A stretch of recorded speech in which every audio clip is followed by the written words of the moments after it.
नमस्कार विद्यार्थी मित्रांनो, कसे आहात सगळे? मी अनुष्का चव्हाण, टिक्कर मराठी सरळ सेवा भरती या युट्यूब चॅनल मध्ये तुमचं सर्वांचं खूप खूप खूप मनापासून स्वागत करत आहे.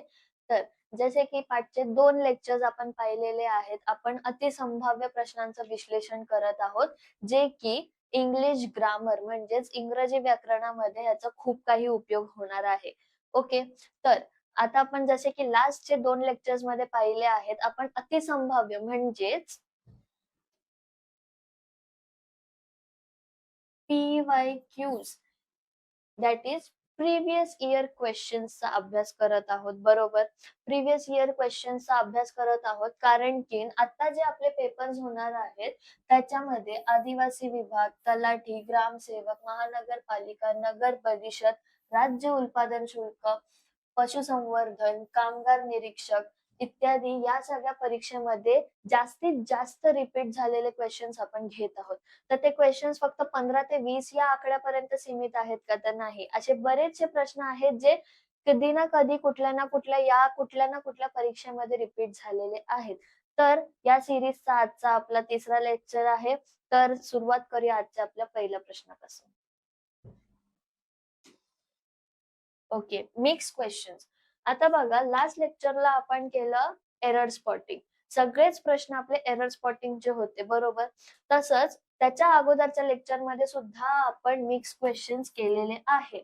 त्यामुळे ज्यांनी कोणी नाही पाहिले त्यांनी प्लीज जाऊन आपला पहिला लेक्चर आणि दुसरा लेक्चर पाहून घ्या. पूर्णपणे संदर्भ लागेल मी कशाबाबत बोलत आहे आणि आपण मिक्स क्वेश्चन आणि एरर स्पॉटिंग असं वेगळं वेगळं का घेत आहोत. ठीक आहे. त्यासोबतच जे कोणी नवीन आहात या चॅनलवरती, पहिल्यांदाच आपले व्हिडिओ बघत आहात, तर त्यांनी पटकन जाऊन आपल्या चॅनलला सबस्क्राईब करायचं आहे. बेल नोटिफिकेशन चालू करायची आहे. त्यामुळे नवीन नवीन लेक्चर जे रोज आपले अपलोड होतात ते तुम्हाला लगेच कळता येईल, लगेच तुम्हाला बघता येईल. आणि सोबतच अजून तुमच्या विद्यार्थी मित्रांना हे व्हिडिओ शेअर करायचे आहेत, विसरायचं नाही. तुम्ही आणि तुमचे मित्र सगळ्यांनी मिळून जोरदार अभ्यास करायचा आहे तुमच्या भरतीच्या तयारीसाठी. ठीक आहे. सेशनला लाईक करायला मात्र विसरायचं नाहीये आणि कमेंट मध्ये नक्की सांगायचं आहे कसा वाटला. सोबतच जे काही डाउट्स असतील तेही तुम्ही कमेंट मध्ये मेन्शन करू शकता. तुमचे सगळे डाउट सॉल्व्ह केले जातील आणि जे काही तुम्ही तिकडे लिहिता ते सगळे कमेंट्स तुमचे वाचले जातात. त्यामुळे कसलीही काळजी नाही घ्यायची आहे. तर सुरुवात करूया आजच्या लेक्चरला. पहिला प्रश्न आजचा, identify the segment in the sentence which contains grammatical error. Identify म्हणजे ओळखायचं आहे. काय करायचं आहे? ओळखायचं आहे. बघा, आयडेंटिफाय असा शब्द आला म्हणजे त्याच्यामध्ये एरर असण्याची शक्यता आहे. Okay. The segment in the sentence which contains the grammatical error. Grammatically व्याकरणार्थ कोणता सेंटेन्सचा त्या सेंटेन्सचा कोणता सेगमेंट चुकीचा आहे हे आपल्याला ओळखायचं आहे. ठीक आहे, समजले. आजचा पहिला प्रश्न आपण सुरुवात केलेला आहे. तसंच आजचा आपण पहिला वाक्य जो आहे, जो प्रश्नाचा वाक्य आहे तो आपण वाचून घेणार आहोत. देर are not enough rice so I cannot make pulao. आता बघा, इकडे कशाच्या बाबतीत बोलला आहे? राईस. बरोबर. आता राईस जे आहे, राईस म्हणजेच तांदूळ किंवा भात पण आपण म्हणतो, बरोबर. राईस जे आहे हे आहे एक प्रकारचा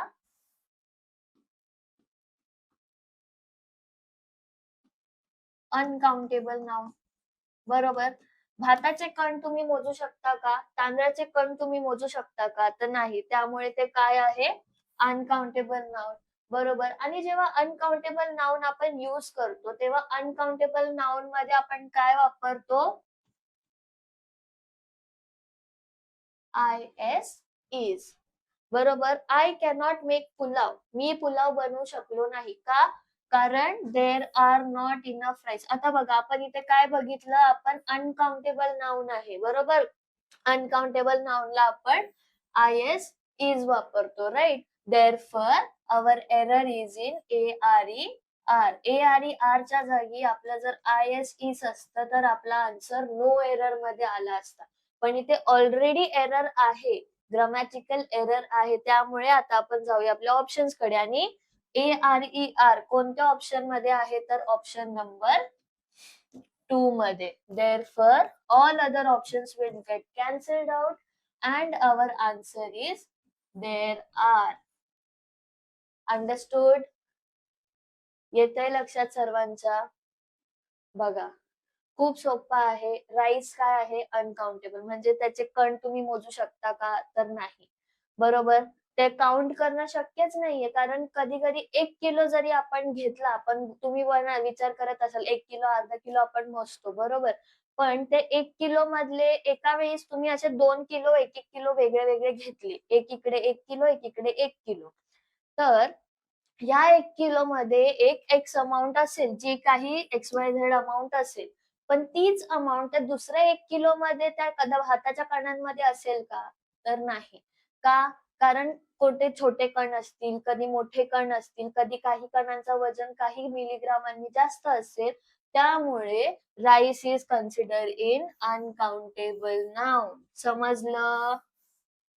येतंय लक्षात? खूप सोपं आहे. आपल्याला फक्त आपलं लॉजिक वापरायचं आणि ग्रामॅटिकल मिस्टेक्स कसे साऊंड करतात हे सुद्धा लक्ष द्यायचं आहे. ठीक आहे? जाऊया पुढच्या प्रश्नाकडे. The following sentence has been broken into 4 parts with an error in the one part. Identify that part and mark it as your answer.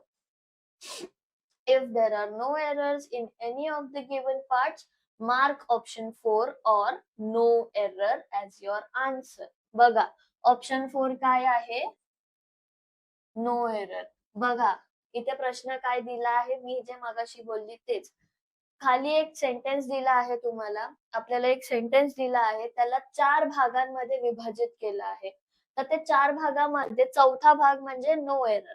ठीक आहे त्या चौथा भाग म्हणजे नो एरर आणि त्या 4 भागांमध्ये जे विभाजित केलं आहे त्यापैकीच एक ग्रामॅटिकल एरर असू शकतो आणि जर तिघा भागांमध्ये एरर नाहीये त्यामुळे आपलं चौथा जो ऑप्शन आहे ऑप्शन नंबर 4 तो आपला नो एरर असा आपला आन्सर असेल.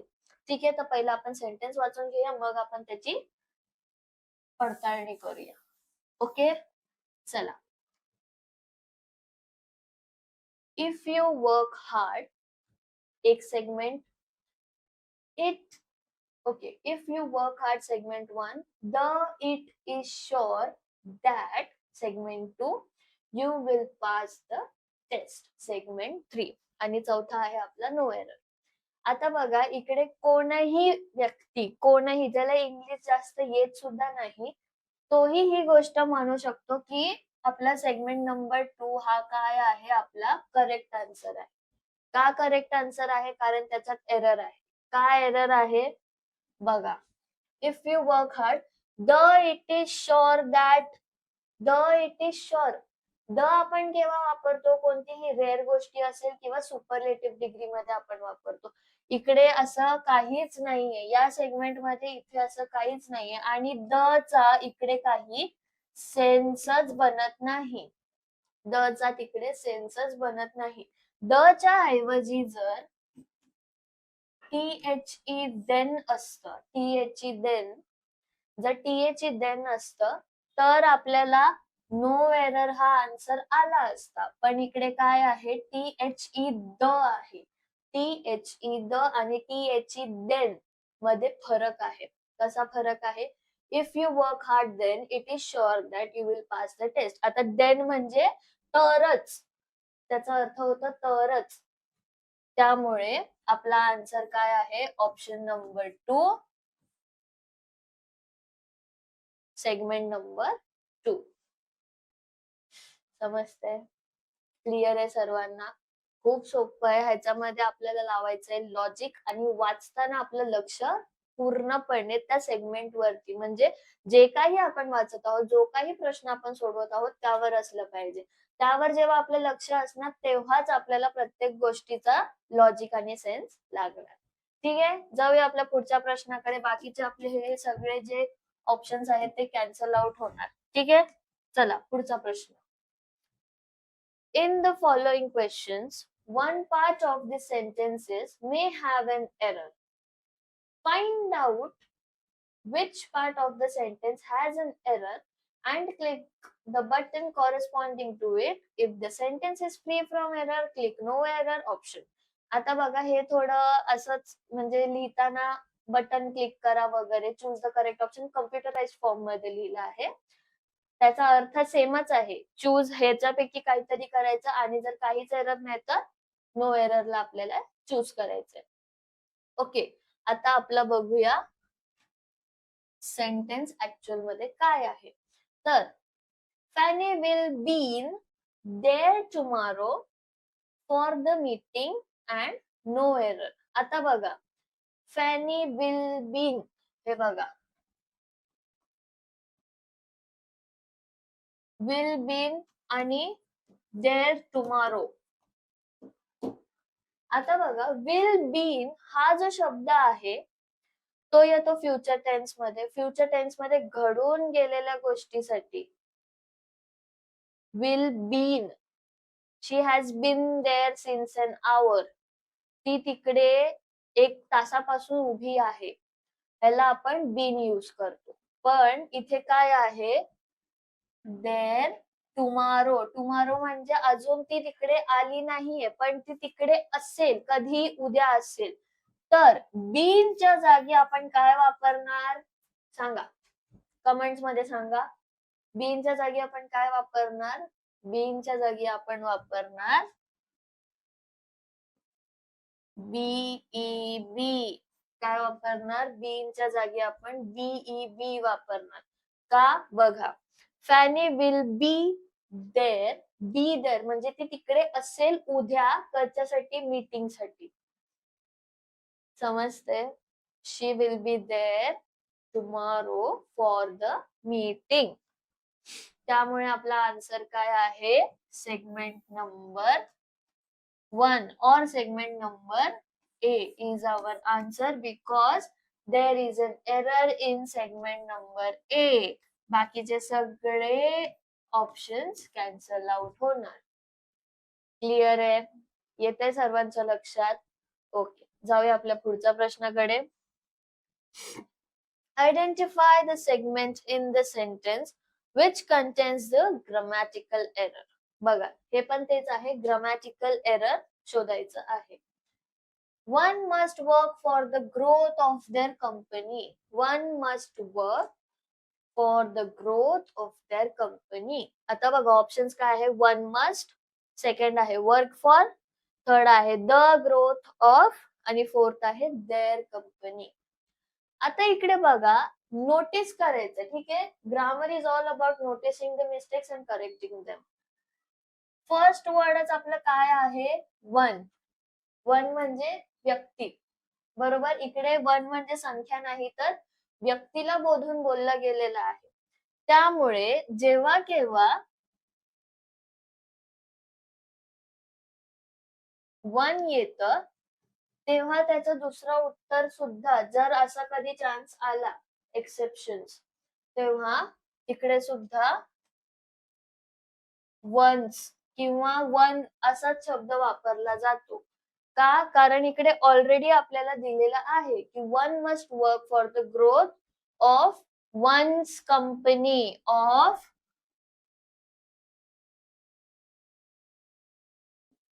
Once company. का, कारण ऑलरेडी आपल्याला तो एक पर्टिक्युलर स्टेटमेंट मध्ये मेन्शन केला आहे. एखाद्याने एखाद्याच्या कंपनीसाठी काम केलं पाहिजे. आपण जेव्हा बोलतो ना एखाद्याने त्याच्या कंपनीसाठी काम केलं पाहिजे, तर त्या एखाद्याने त्या एखाद्याच्याच कंपनीसाठी काम करणार ना, की समोरच्याच्या कंपनीसाठी करणार तर नाही. एखाद्याने एखाद्याच्या कंपनीसाठीच काम करावा.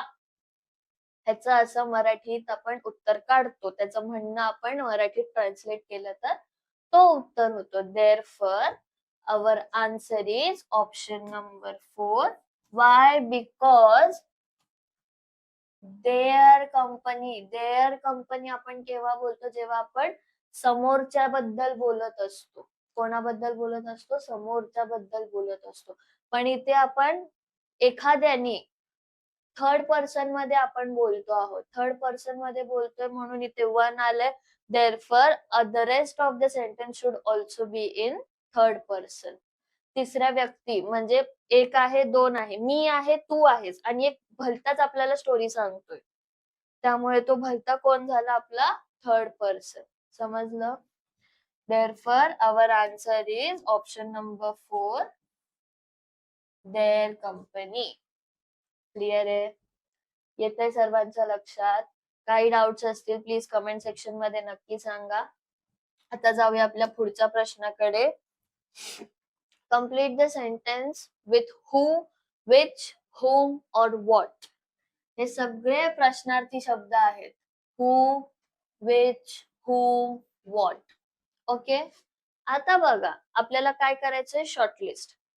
हे बघा प्रत्येक वेळी शॉर्टलिस्ट नाही चालत, काही वेळी लॉजिक चालतं, काही वेळी शॉर्टलिस्ट चालतं. तुम्हाला जे ट्रिक बरोबर वाटेल ते तुम्ही करा. ऑलरेडी या सगळ्या ट्रिक्स आपण लास्टचे 2 लेक्चर्स मध्ये वापरून झालेले आहेत. त्यामुळे कोणीही कसलाही टेन्शन न घेता आपले ट्रिक्स कुठे वापरायचे हे सुद्धा प्रत्येकाला लक्षात आलं पाहिजे. त्यामुळे वाचन करणं, लेक्चर मध्ये लक्ष देणं आणि इम्पॉर्टंट गोष्टी नोट डाऊन करणं खूप खूप खूप गरजेचं आहे. त्यामुळे ती सवय नेहमी बाळगा. भले कोणताही लेक्चर असू दे, भले तो रिझनिंग असू दे, मॅथ्स असू दे किंवा जीके असू दे, सायन्स असू दे, कोणताही, मराठी जरी असला, इंग्लिश आणि मराठी त्याच्या दोघांचाही तुम्ही ग्रामरचा अभ्यास करत आहात, पण त्याच्यात काही पटीने तरी अंतर आहे. त्यामुळे मराठी ग्रामर सेम आहे, इंग्लिश ग्रामर सेम आहे असा गैरसमज बाळगू नका. समजतंय सर्वांना? क्लिअर आहे सगळेजण? ठीक आहे, जाऊया आपल्या प्रश्नाकडे. आता बघा, complete the sentence with who, which, whom or what. आणि आपला सेंटेन्स काय आहे, dash is the tallest building in the city. आता इकडे काय आहे आपल्याकडे, क्वेश्चन मार्क आणि उत्तरासाठी 4 ऑप्शन, ते वरचे प्रश्नार्थी शब्द आहेत. बरोबर. आता बघा मी तुम्हाला काय सांगितलं, पहिलं काय बघायचं, इकडे काय दिलं, टॉलेस्ट बिल्डिंग. बिल्डिंग काय आहे, ऑब्जेक्ट आहे. बरोबर बरोबर. बिल्डिंग काय आहे, ऑब्जेक्ट आहे. आता ऑब्जेक्ट आहे तर पर्सनचा इथे काहीच संदर्भ नाहीये. बरोबर. कोणताही व्यक्तीचा इकडे उल्लेख नाही. पर्सनला आपण कोणत्या प्रकारच्या शब्दांनी बोलून बोलतो, कोणत्या प्रकारच्या शब्दांनी प्रश्न करतो, तर हू आणि whom. बरोबर की चूक? बरोबर, right? Therefore, whom will get cancelled out आणि who सुद्धा कॅन्सल आउट होणार. काय झालं, आपली शॉर्ट लिस्टिंग झाली. बघा मी तुम्हाला खूप आरामात आणि स्लोली समजावते, त्यामुळे गडबडून जायचं नाहीये, गडबडून कन्फ्युज होऊन काहीतरी चुकीचं उत्तर द्यायचं नाहीये. आपण सावकाश जातो आहे, त्यांनीच आपली प्रॅक्टिस होणार आहे. ठीक आहे. आता व्हॉट आणि विच. व्हॉट म्हणजे काय, विच म्हणजे कोणतं. बरोबर. आपण चूज करतो ह्यापैकी कोणतं, ह्यापैकी कोणतं आपण चूज करायला काय बोलतो, ह्यापैकी कोणतं तरी एक निवड, तेव्हा आपण असे शब्द वापरतो. ऐक. बरोबर. व्हॉट म्हणजे काय, कायचं इथे संदर्भच नाही. ते काय विचारलंय, what is the tallest building in the city. इकडच्या तुमच्या या शहरातला सगळ्यात टॉलेस्ट बिल्डिंग काय आहे, की कोणती आहे. आपण काय विचारतो, कोणती आहे. बरोबर. किंवा which is the tallest building. Therefore our answer is option number 4, which. Clear आहे सर्वांना? समजतंय? लॉजिक लावायचा, प्रश्न तयार करायचा, सेंटेन्स मनामध्ये बोलायचं, विचारायचं, त्याशिवाय उत्तर मिळत नाही. समजतंय? जाऊया आपल्या पुढच्या प्रश्नाकडे. Identify the segment in the sentence which contains the grammatical error. You should study regular to get a good score in your final exams. बघा, you should study regular to get a good score in your final exams. आता बघा, study हे काय झालं, तुमचा work झाला. अभ्यास करणं हे काय झाली, एक क्रिया झाली. बरोबर.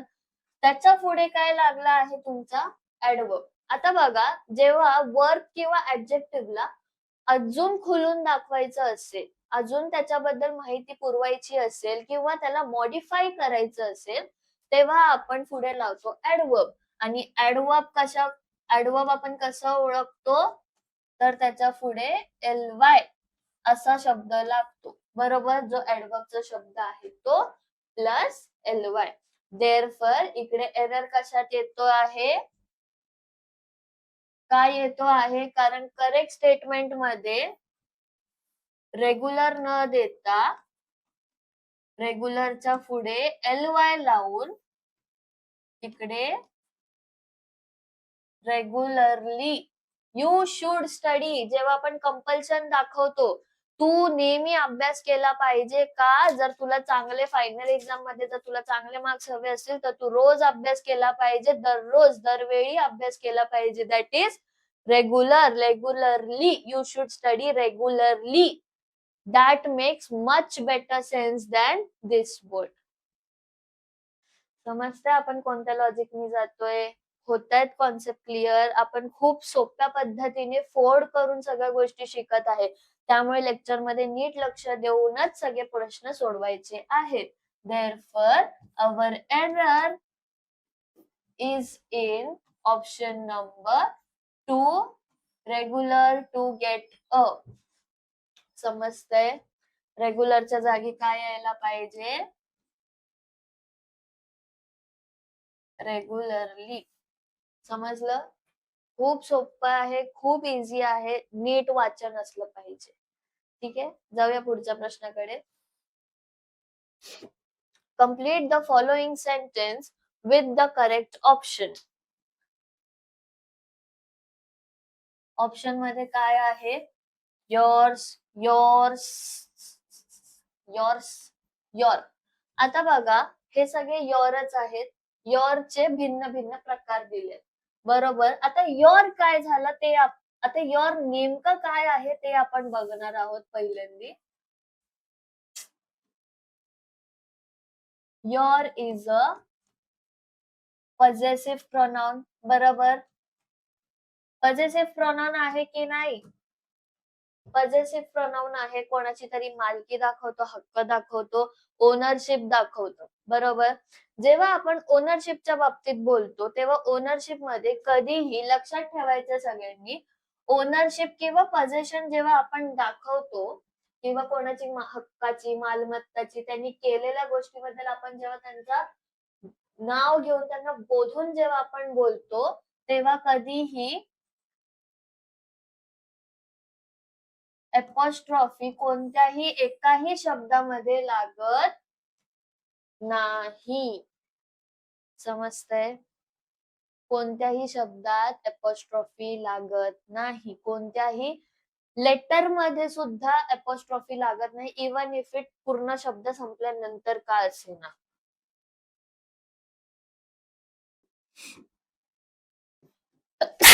Sorry, yours, your. आता बघा, आपण जेव्हा समोरच्याला बोधून बोलतो, आपण लास्ट लेक्चर मध्ये सुद्धा पाहिलं आहे, जेव्हा आपण समोरच्या बद्दल बोलतो, समोरच्याला त्याच्याच संदर्भात आपण जेव्हा बोधून बोलतो तेव्हा आपण एस चा वापर करतो. काय करतो, एस चा वापर. Yours, hers, hers, his, mine. माइनला तर ठीक आहे, पण योर्स, देअर्स. समजतंय, त्यामुळे our answer is option number 1, yours. समजतंय, yours is the best story. खूप सोपा आहे, खूप इझी आहे. तर जाऊया आपल्या पुढच्या प्रश्नाकडे. Choose the appropriate answer for the given sentence. आता बघा, जो ऍड्रेस वाला आपण बघतो आहोत, he is going dash Mexico next month. आता बघा, मेक्सिको काय झालं, प्लेस झालं, बरोबर. काय झालं, प्लेस. तो त्या प्लेसवर जातो आहे, तो त्या प्लेसला जाणार आहे, बरोबर. He is going dash Mexico next month. Next month म्हणजे फ्युचर मध्ये जाणार आहे, कधीही जाऊ देत, त्याच्याशी आपलं काही घेणं देणं नाही, बट जागावर जाणार आहे, कोणत्या तरी ठिकाणी जाणार आहे, बरोबर. जेव्हा एखादा व्यक्ती कोणत्याही ठिकाणी जात असतो किंवा कोणत्याही ठिकाणावर ऍड्रेसवर आपल्याला लेटर पोचवायचं असतो, कोणतं पार्सल द्यायचं असतं, तेव्हा लेटर बॉक्सवर किंवा ऍड्रेसवर किंवा ठिकाणाच्या वेळेस आपण कोणता शब्द वापरतो, टू. का? कारण बघा लेटरवर ऍड्रेस लिहिताना आपण टू लिहून समोरच्याचा ऍड्रेस लिहितो, बरोबर. कोणताही पार्सल देताना सुद्धा तुम्हाला हा शब्दाचा उल्लेख सगळ्यात पहिला दिसणार, बरोबर. तसंच जेव्हा कोणत्याही ठिकाणावर आपण जेव्हा जातो ना, तेव्हा सुद्धा टू चा वापर केला जातो. समजतंय? येतंय सर्वांच्या लक्षात? खूप सोपं आहे, खूप खूप खूप. देअरफॉर टू आला आहे. पहिलं बघा, इकडे ठिकाण दिले म्हणून आपण टू वापरतोय, बरोबर. Therefore, 2 is the right answer. He is going to Mexico next month. समजलं? खूप सोपं आहे, जास्त टेन्शन घ्यायचं नाही. सगळं समजणार, आपण खूप हळूहळू एक्सप्लेन करूनच जातो आहे. ठीक आहे, चला next. Choose the appropriate answer for the given sentence. The train runs dash Mumbai and new Delhi. आता बघा, मुंबई अँड न्यू दिल्ली हे काय झाले? दोन स्पेसिफिक पॉइंट्स, बरोबर. दोन ठिकाण आहेत, बरोबर आहे, पण काय आहे? दोन स्पेसिफिक पॉइंट्स. दोन ठिकाण आहेत, एक मुंबई आहे बघा, एक मुंबई आहे, एक दिल्ली आहे, बरोबर. मुंबई आणि दिल्ली याच दोन पॉइंट्स मध्ये फक्त ती गाडी फिरत असते. इकडे मुंबई आहे, इकडे दिल्ली आहे, याच दोन ठिकाणावर सारखी सारखी ती गाडी फिरत असते. देअरफॉर जेव्हा आपण दोन ठिकाणाच्या, दोन गोष्टींच्या, दोन माणसांच्या, दोन व्यक्तींच्या मध्ये जेव्हा आपण संबोधन संबंध दाखवतो, तेव्हा आपण काय वापरतो? Between. Between. Between. There is some discussion going on between these two people. त्या दोघांमध्ये काहीतरी चर्चा सुरू आहे. समजतंय? I have to choose. नाही थांबा, आय हॅव टू चूज नाही. आपण म्हणतो I am sitting between my mom and dad. I am sitting, मी माझ्या मम्मी आणि पप्पाच्या मध्ये बसलेली आहे. So between, I am sitting between किंवा इन मिडल ऑफ. पण इथे मिडल ऑफ नाहीये, काय आहे? बिटवीन. फ्रॉम म्हणजे जिथून निघतं तिथून, फॉर म्हणजे ज्याच्यासाठी निघतं तिथून, आणि टुवर्ड्स म्हणजे ज्याच्या तरफ जात असतो. The train runs from Mumbai to. आता हे बघा, फ्रॉम मुंबई आलं तर इकडे टू असता तर आपण फ्रॉम वापरला असता, पण इकडे काय आहे? मुंबई अँड दिल्ली म्हणजे दोन स्पेसिफिक पॉइंट्स आहे आणि त्यामध्येच ते ट्रेन फिरत आहे, म्हणून आपण काय वापरतो आहोत? Between. Option number 4, between is our right answer. कळलं? खूप सोपं आहे, खूप इझी आहे, जास्त टेन्शन घ्यायचं नाही. तुमचे सगळे डाउट्स क्लिअर केले जाणार. कमेंट सेक्शन मध्ये नक्की सांगा तुम्हाला लेक्चर कसा आवडतो आहे. सोबतच तुमच्या अजून विद्यार्थी मित्रांपर्यंत हा लेक्चर पोहोचवा, भरभरून प्रेम द्या आणि असेच आपले लेक्चर रोज येत राहतील. चॅनलला सबस्क्राईब करायला विसरू नका आणि सोबतच बेल आयकॉन सुद्धा प्रेस करा. ठीक आहे, next. Identify the tenses in the following sentence. I am learning English from my uncle. I am learning English from my uncle. आता बघा, फ्रॉम माय अंकलचा एवढा यूज नाहीये, पण काय आहे? I am learning English. I am, ठीक आहे, learning.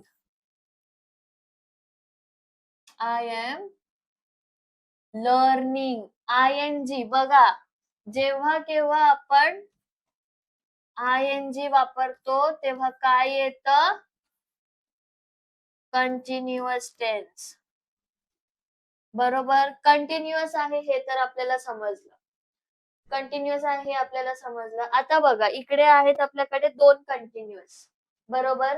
Therefore present perfect and future indefinite will get cancelled out. Answer काय झाला आपला? शॉर्टलिस्ट झाला. आता प्रेझेंट आणि पास्ट या दोघांमधून कसं ओळखायचं? आता जर इकडे आय एम च्या जागी आय वॉज असतं तर आपण पास्ट मध्ये त्याला पास्ट कंटिन्युअस टेन्स म्हणून कन्क्लूड केलं असतं. पण इथे काय आहे, आय एम. एम म्हणजे मी आता माझ्या मामाकडून, काकाकडून, अंकलकडून इंग्लिश शिकत आहे.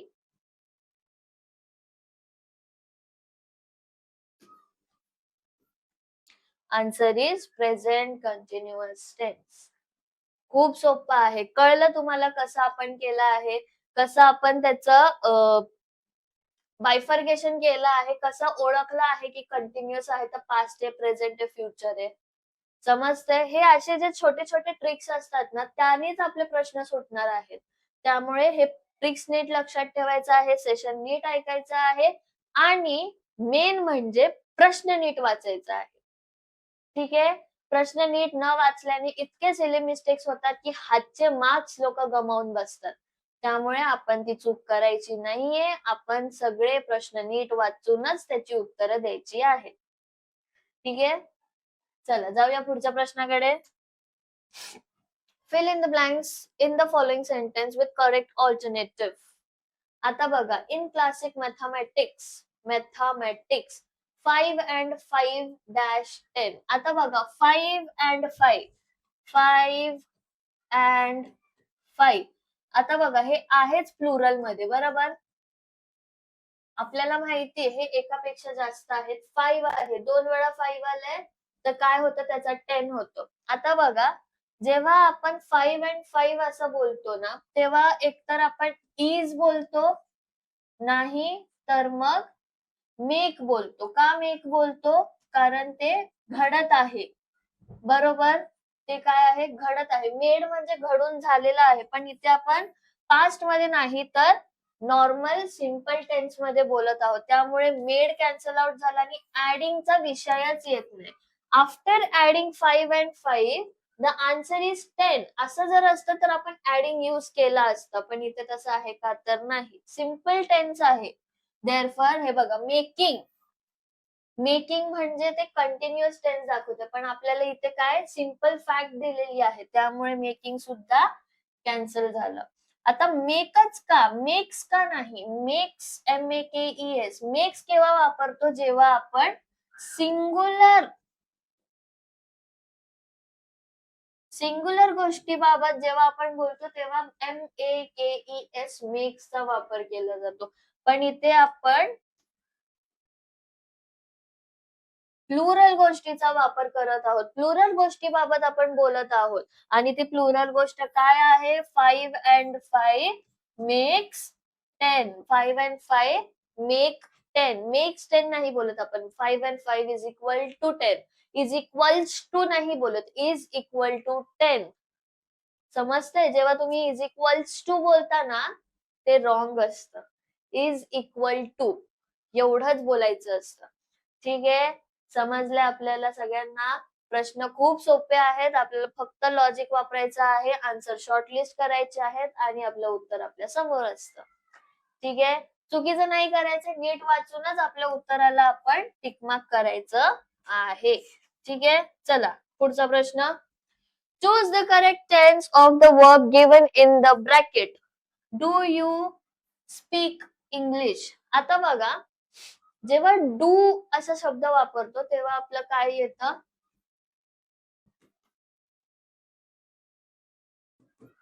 प्रेझेंट येतं, बरोबर. प्रेझेंट पण कोणता येतो?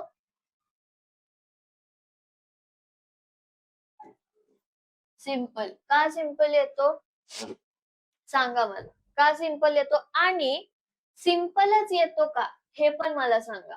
ठीक आहे, 10 सेकंडचा टाइम देते तुम्हाला, कमेंट सेक्शन मध्ये नक्की सांगा. तुम्ही तुमच्याशी प्रामाणिक राहणार तेव्हाच तुम्हाला पटापट तुमची उत्तरं भेटणार. नाही तर माझं उत्तर ऐकून तुम्ही परत कमेंट करून सांगाल की हे रिझन मुळे येते. असं नाही झालं पाहिजे. ठीक आहे, चला मीच सांगते. प्रेझेंट टेन्स आहे हे तर आपल्याला समजलं का, कारण इथे डू आहे. पण सिंपल काय आहे, कारण डू यू स्पीक इंग्लिश हा जर आपण पूर्ण वाक्य वाचला तर हे खूप सिंपल क्वेश्चन आहे. तू इंग्लिश बोलतोस का? तू इंग्लिश बोलतेस का? हे काय झालंय, एक प्रकारचा फॅक्ट झाला. ह्याचा जर आन्सर आपण द्यायला गेलो तर आपण काय बोलू शकतो? Yes I do speak English. Yes I speak English. I do speak English. Do आले तर डू यूज करायचं. ओके, समजतंय का? डू आलं तर डू यूज करायचं. का? कारण तिथे प्रश्नात डू दिला आहे. Do is for representing simple present tense. समजतंय? त्यामुळे आपण काय वापरणार आहोत? Simple present tense. बरोबर. आता बघा, सिम्पल प्रेझेंट टेन्स मध्ये स्पोकन येतं का? तर नाही. स्पोकन कशामध्ये येतं? पास्ट मध्ये. बरोबर. कशामध्ये येतं? पास्ट मध्ये. स्पीकिंग, स्पीकिंग कशामध्ये येतं? कंटिन्युअस मध्ये. Correct tense of the verb, आपल्याला स्पीकचा करेक्ट टेन्स ओळखायचं. करेक्ट टेन्स आपला काय आहे? काय इथे डू आला आहे तर सिम्पल प्रेझेंट येणार. बरोबर. देअरफॉर आपण एक एक एक एक करून आपलं शॉर्टलिस्ट करायचं आहे.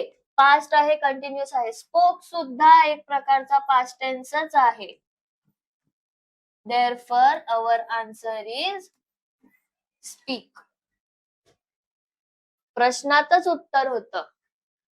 उगाच एवढी धानलट करायची का? आता टेन्स दिले. टेन्स म्हणजे अरे बापरे, फ्युचर येणार, परफेक्ट येणार, प्रेझेंट येणार, सिम्पल येणार, असं गडबडून जायचं नाही. खूप सोपं आहे. आपल्याला फक्त शॉर्टलिस्ट करता आलं पाहिजे. Next question. In the given sentence, identify the segment which contains a grammatical error. It is high time I play volleyball with my friends. आता बघा, जेव्हा केव्हा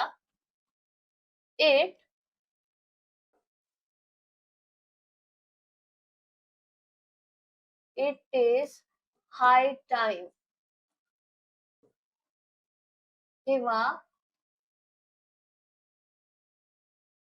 is high time वगैरे असे जेव्हा शब्द येतात ना, तेव्हा लक्षात ठेवायचंय, जो तुमचा वर्ब असेल, काय असेल? वर्ब जो असेल तो पास्ट टेन्स मध्ये येतो. कशामध्ये येतो? पास्ट टेन्स मध्ये. का? कारण इट इज हाय टाइम. आता खूप झालं, झालं, झालं. आता खूप झालं. का? कारण I played volleyball. I play volleyball. Play कशामध्ये येणार? सिम्पल प्रेझेंट टेन्स मध्ये येणार. कशामध्ये येणार? प्रेझेंट मध्ये. पण आपलं काय आहे इकडे main? It is high time. High टाइमला काय येतो? वर्ब पास्ट टेन्स मध्ये. Therefore our error is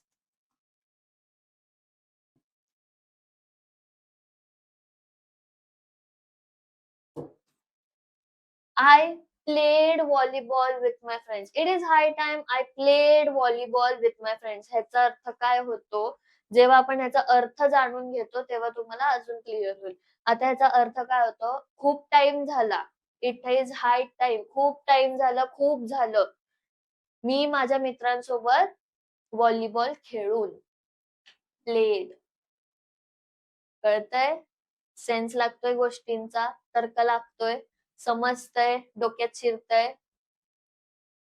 clear हेडनी बसायचा, जास्त विचार करायचा नाही. आपला आन्सर काय आहे? Segment number B, option number 2. समजलं? जाऊया आपल्या पुढच्या क्वेश्चन कडे. Fill in the blanks with the most appropriate article. कोणता प्रश्न आला? आर्टिकल्स. काल आपण ह्याचे किती प्रश्न सोडवले लास्ट लेक्चर मध्ये, हो की नाही? त्याच्यामध्ये आपण काय शिकलो? ए आणि ॲन हे साऊंड वर डिपेंड करतं. कशावर डिपेंड करतं? शब्दाच्या साऊंड वर. इवन इफ आपल्या समोर कॉन्सोनेंट असला तरीही. त्यामुळे प्रत्येक वेळी शब्दांवर कॉन्सोनेंट आहे की नॉन कॉन्सोनेंट आहे हे आपल्याला बघायचं नाहीये. काय बघायचं? पहिलं त्याचा साऊंड. समजतंय? देअरफॉर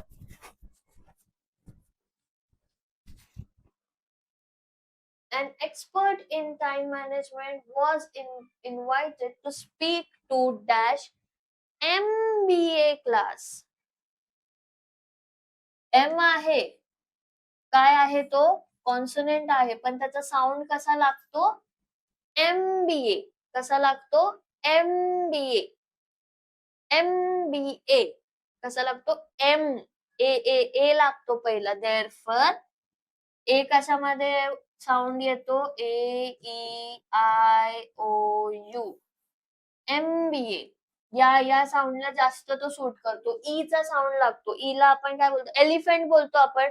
ई वरनं स्टार्ट करतं. एलिफंट. MBA. त्यामुळे असा अर्थ नाही होत की प्रत्येक एमचा शब्द जो आहे, एम वरनं येणारा प्रत्येक शब्दाला ए एन एन लागतो असं नाही. पण काही एक्सेप्शन्स असतात. MBA क्लास, आता MBA चा क्लास बोलताना आपण एम वर जास्त फोकस करतो, बरोबर, त्याच्यावर एम्फसाइज करतो. त्याचा साऊंड कसा येतो? सगळ्यात पहिला त्याचा साऊंडचा उच्चारण ई मधून येतो. Therefore, we will use ANN as this questions suitable article. समजलं? येतंय लक्षात? क्लिअर आहे? जाऊया पुढच्या प्रश्नाकडे.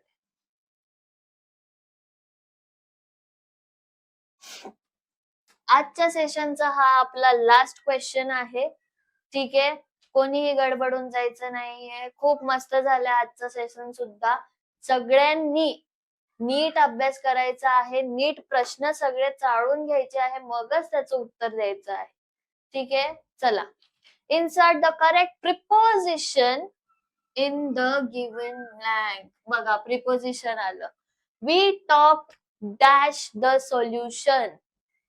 आता जेव्हा आपण कोणा बाबतीत ऍक्च्युअल मध्ये बोलतो, about, we talk dash the solution, सोल्युशनच्या बाबतीत बोलतो, तेव्हा काय वापरतो आपण? Above, at, below. बघा, बिलो म्हणजे खाली. We talked below the solution. Below the solution येणार का? तर नाही. बिलो द सोल्युशन कधीच येत नाही. सोल्युशनच्या खाली बोलले का? तर नाही. Therefore, below will get cancelled out. At आपण कशाला वापरतो? लोकेशनला वापरतो. लोकेशन पण झालं कॅन्सल्ड आउट. अबव म्हणजे सोल्युशनच्या वरती बोललो का? तर नाही. Therefore, above will get cancelled out. Solution बाबतीत बोललो? हो. We talked about the solution. सोल्युशनच्या बाबतीत चर्चा झाली आपली. सोल्युशनच्या बाबतीत आपण बोललो, त्यामुळे our answer is about. समजलं? किती क्लिअर आहे, किती सोपं आहे. आपल्याला आन्सर शॉर्टलिस्ट करता आले पाहिजे, बरोबर लॉजिक बरोबर ठिकाणी लावता आलं पाहिजे, बरोबर ग्रामॅटिकल मिस्टेक्स, छोट्या छोट्या गोष्टीत सेंटर मध्ये मिडल मध्ये कसे ओळखायचे हे आज आपण पाहिले, बरोबर. मिक्स क्वेश्चन्स आले म्हणून गडबडून जायचं नाही. टेन्सेसचे क्वेश्चन आले म्हणून गडबडून अजिबातच जायचं नाही. प्रश्नामध्येच उत्तर दडलेलं आहे. आणि जेव्हा तसं नाही समजत तेव्हा ऑप्शन्स एकदा चाळून घ्यायचे.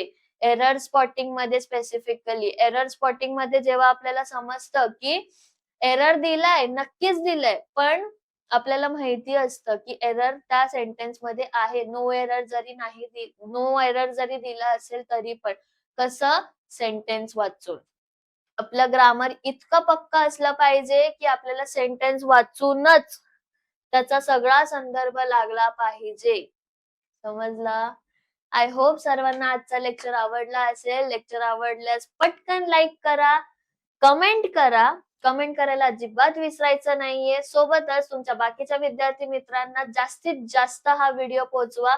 सोबतच आधीचे व्हिडिओ सुद्धा बघायला विसरू नका. आधीचे व्हिडिओ बघितल्यानंतर तुम्हाला आजचा व्हिडिओ अजून आणखीन कळेल.